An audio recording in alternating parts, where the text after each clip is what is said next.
ନମସ୍କାର। ସୁସ୍ଥ ଜୀବନ ଓଡ଼ିଶାରେ ଆଜି ଆମେ ଫୁଲକୋବି ଏବଂ ବନ୍ଧାକୋବି ଭିତରେ ତୁଳନା କରିବା। ସେଗୁଡ଼ିକରେ ଥିବା ଖାଦ୍ୟସାର, ଉପକାରିତା ଏବଂ ଖାଇବାରେ ସାବଧାନତା କ'ଣ ସେ ବିଷୟରେ ଜାଣିବା। ପ୍ରଥମେ ଦେଖିବା ଫୁଲକୋବି ବିଷୟରେ।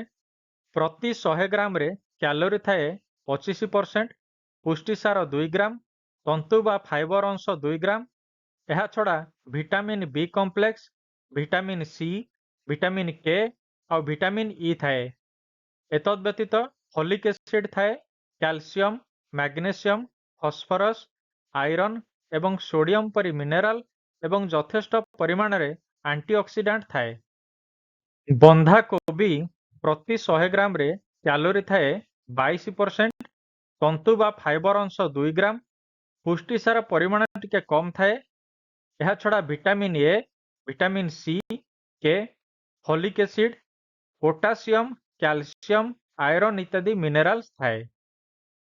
ଫୁଲକୋବି ଓ ବନ୍ଧାକୋବି ଏ ଦ୍ୱୟ ମୁଖ୍ୟତଃ ଶୀତଦିନିଆ ପରିବା, କିନ୍ତୁ ଏବେ ଅଫ୍ ସିଜନ୍ ଭେଜିଟେବୁଲ ହିସାବରେ ଏଗୁଡ଼ିକ ବର୍ଷ ସାରା ଚାଷ କରାଯାଉଛି।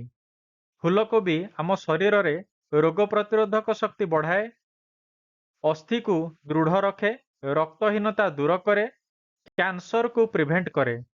ପେଟର ସ୍ୱାସ୍ଥ୍ୟ ପାଇଁ ଫୁଲକୋବି ଭଲ।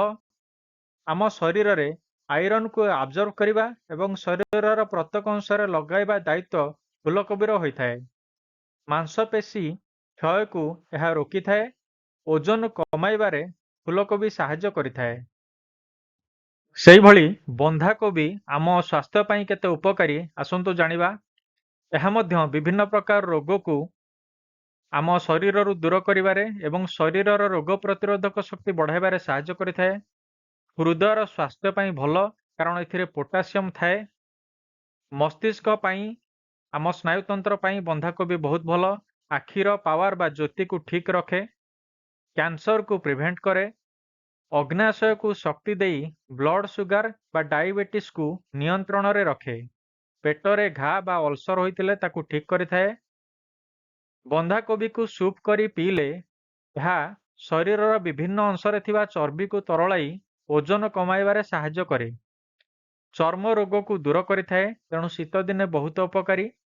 ମାଂସପେଶୀର ଷ୍ଟିଫନେସ୍ ବା ଟାଣ ଲାଗିବା, ଦୃଢ଼ ଲାଗିବା ଓ ଟେଣ୍ଡରନେସ୍ ବା ନରମ ଲାଗିବା, ଏହି ଉଭୟ ସମସ୍ୟାକୁ ବନ୍ଧାକୋବି ଖାଇବା ଦ୍ୱାରା ଦୂର ହୋଇଥାଏ।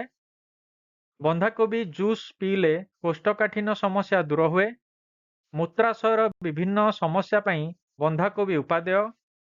ରିଉମାଟଏଡ୍ ଆର୍ଥ୍ରାଇଟିସ୍ ରୋଗୀଙ୍କ ପାଇଁ ମଧ୍ୟ ଏହା ଲାଭଦାୟକ। ଆସନ୍ତୁ ଜାଣିବା ଫୁଲକୋବି ଏବଂ ବନ୍ଧାକୋବି ଖାଇଲା ବେଳେ କେତେଗୁଡ଼ିଏ ସାବଧାନତା ଅବଲମ୍ବନ କରିବାକୁ ପଡ଼ିବ। Arthritis, kidney stone, uric acid ସମସ୍ୟା ଥିଲେ ଫୁଲକୋବି ଖାଇବେ ନାହିଁ, କାରଣ ଏଥିରେ ପ୍ୟୁରିନ୍ସ ଅଛି। ଅଧିକ ଫୁଲକୋବି ବା ଲଗାତାର ଖାଇଲେ କୋଷ୍ଠକାଠିନ୍ୟ ସମସ୍ୟା ହୋଇଥାଏ। ବନ୍ଧାକୋବି ରକ୍ତ ପତଳା କରୁଥିବା ଔଷଧ ଯଦି କୌଣସି ରୋଗୀ ଖାଉଛନ୍ତି, ତାହେଲେ ବନ୍ଧାକୋବି ଖାଇବାରେ ସାବଧାନତା ଅବଲମ୍ବନ କରିବେ। ଥାଇରଏଡ୍ ଔଷଧ ଖାଉଥିଲେ ବନ୍ଧାକୋବି ଖାଇବେ ନାହିଁ, ଏହାଦ୍ୱାରା ଥାଇରଏଡ୍ ଔଷଧ ଦେହରେ ଲାଗିବ ନାହିଁ। ଆଇବିଏସ୍ ବା ଇରିଟେବୁଲ ବାୱେଲ୍ ସିଣ୍ଡ୍ରୋମ୍, ଗ୍ୟାସ୍ ସମସ୍ୟା ଥିଲେ, ପେଟ ଫୁଲେଇକି ରହୁଥିଲେ ବନ୍ଧାକୋବି ଖାଇବେ ନାହିଁ।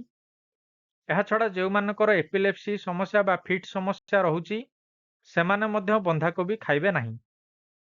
ଭିଡ଼ିଓଟି ଭଲ ଲାଗିଥିଲେ ଲାଇକ୍ ଏବଂ ସେୟାର କରନ୍ତୁ। ଆପଣମାନେ କେଉଁ ପ୍ରକାର ଫଳ, ପନିପରିବା କିମ୍ବା ମସଲା ଜାତୀୟ ଦ୍ରବ୍ୟର ତୁଳନାତ୍ମକ ବିଶ୍ଳେଷଣ ଦେଖିବାକୁ ଚାହୁଁଛନ୍ତି, ସେଥିପାଇଁ କମେଣ୍ଟରେ ଲେଖି ନିଶ୍ଚିନ୍ତ ଜଣାନ୍ତୁ। ସୁସ୍ଥ ଜୀବନ ଓଡ଼ିଶା ଚ୍ୟାନେଲକୁ ସବସ୍କ୍ରାଇବ୍ କରନ୍ତୁ ସ୍ୱାସ୍ଥ୍ୟ ସମ୍ବନ୍ଧୀୟ ଅଧିକ ସୂଚନା ପାଇଁ। ଧନ୍ୟବାଦ।